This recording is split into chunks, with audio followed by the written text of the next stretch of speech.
Alright, so in this equation, I have 1 to the power of x is equal to 3. So this might seem like an impossible equation, right? Because how can 1 be to the power of any number and equal to 3 if 1 to the power of even a million is still equal to 1?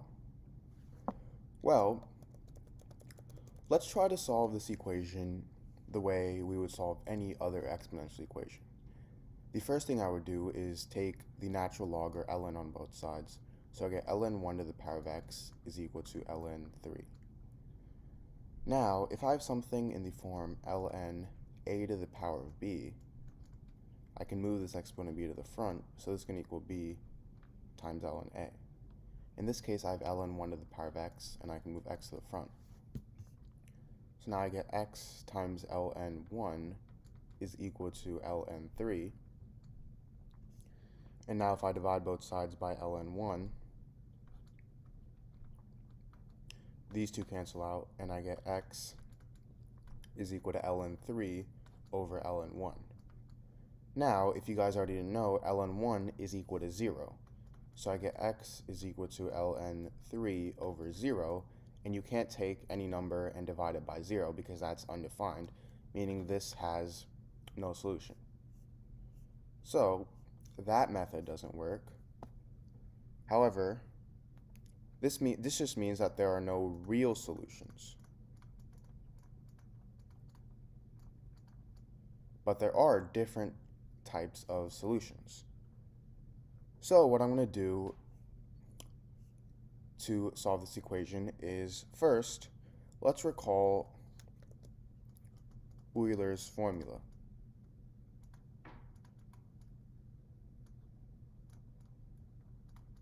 And if you guys don't know what this is,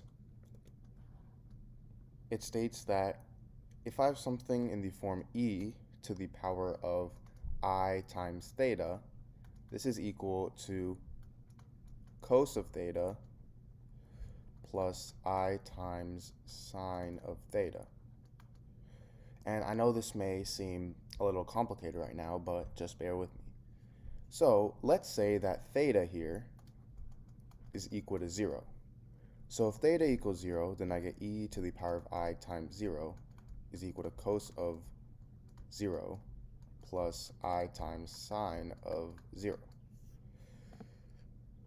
So then I get e to the power of 0 is equal to 1, cos of 0 is 1, plus sine of 0 is 0, and 0 times I is 0. So 1 plus 0.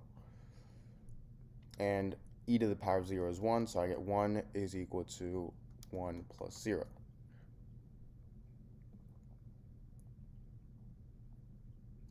Now, what if we say that theta is equal to 2k pi?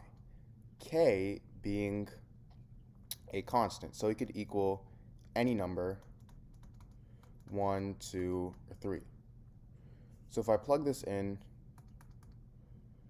I get e to the power of I times 2k pi is equal to cos of 2k pi plus I times sine of 2k pi.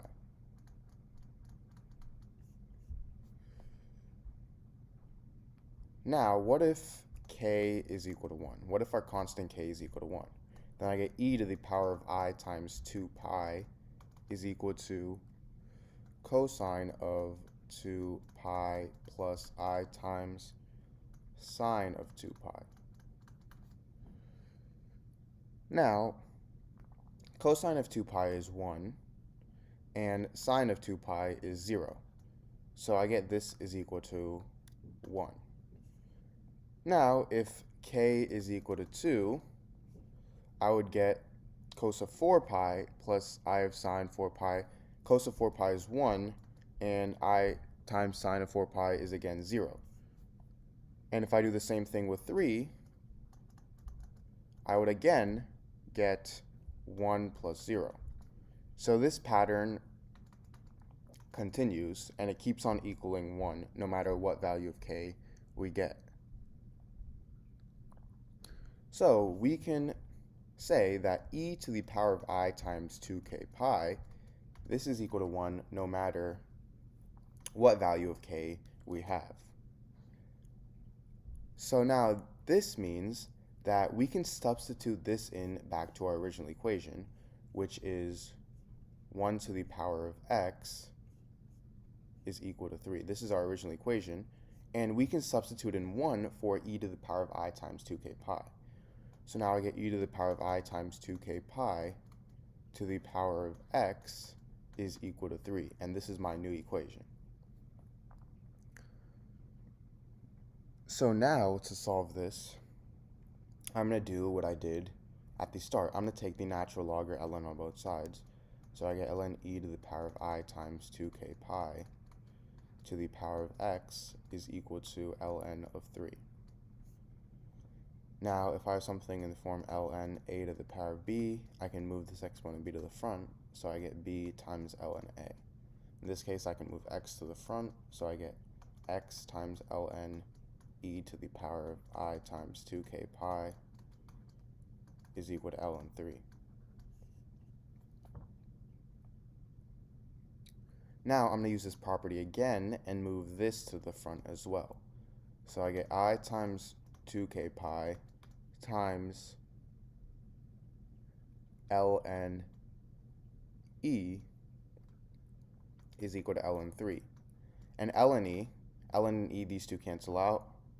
So now I'm left with I times 2k pi is equal to ln 3.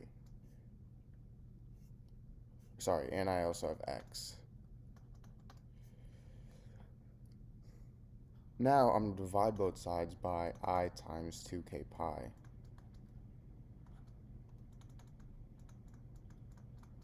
So when these cancel out, and I get x is equal to ln 3 over I times 2k pi. Now I'm going to multiply this by I over I, which is the same thing as 1. So I get x is equal to I times ln 3 over I times I squared, and if you guys already know, I squared is equal to negative 1, so over negative 2k pi.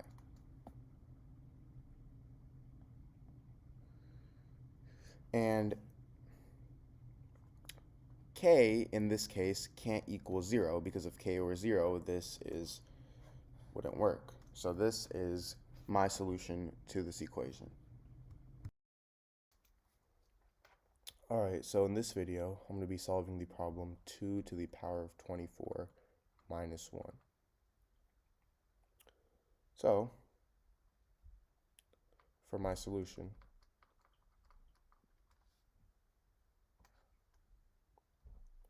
what I'm first going to do is rewrite this as 2 to the power of 12 times 2 minus 1. So all I did was I rewrote 24 as 12 times 2. And now, if I have something in the form a to the power of m times n, this is the same thing as a to the power of m to the power of n. So in this case, 2 to the power of 12 times 2, I can rewrite as 2 to the power of 12 to the power of 2. Now I have this minus 1, and 1 is the same thing as 1 squared. Now if I have something in the form a squared minus b squared, this is equal to a plus b times a minus b. So in this case, a is 2 to the power of 12, and b is 1. So I get 2 to the power of 12 plus 1 times 2 to the power of 12 minus 1.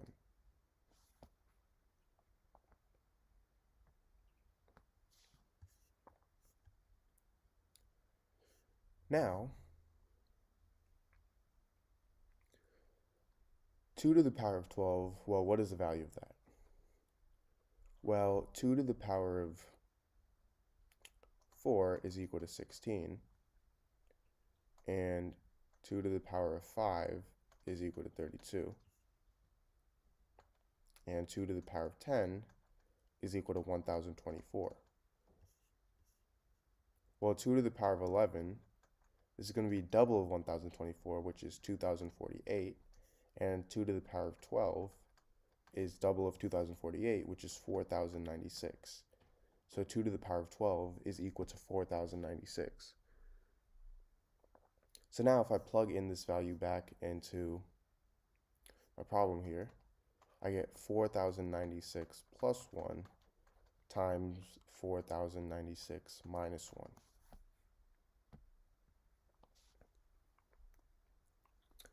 Now, 4096 plus 1 is obviously equal to 4097, and 4096 minus 1 is equal to 4095. So now I'm left with 4097 times 4095. And because we can't use this calculator to solve this problem, well, what most people would do in this case is just multiply these numbers the normal way. And this is really time consuming and takes a lot of time, and it's really easy to make an error. So this is not the right way. So a better method to actually solving this problem is, I'm going to rewrite 4097 as 4100 minus 3 and 4095 as 4100 minus 5. So it's always better to rewrite these as a number that has a 0 at the end.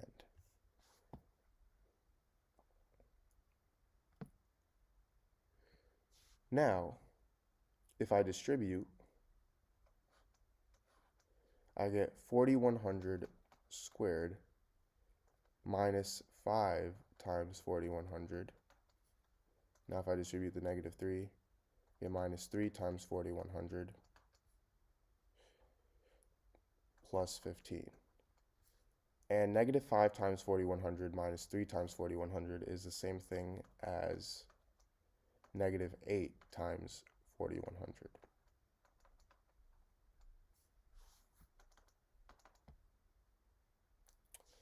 Now from here, 8 times 4100 is equal to negative 32,800.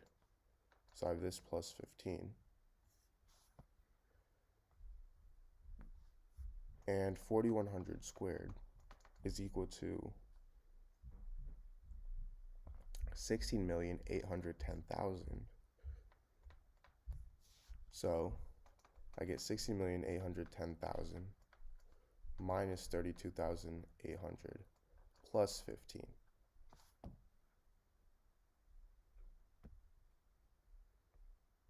And this is equal to 16,777,215. So this is my answer.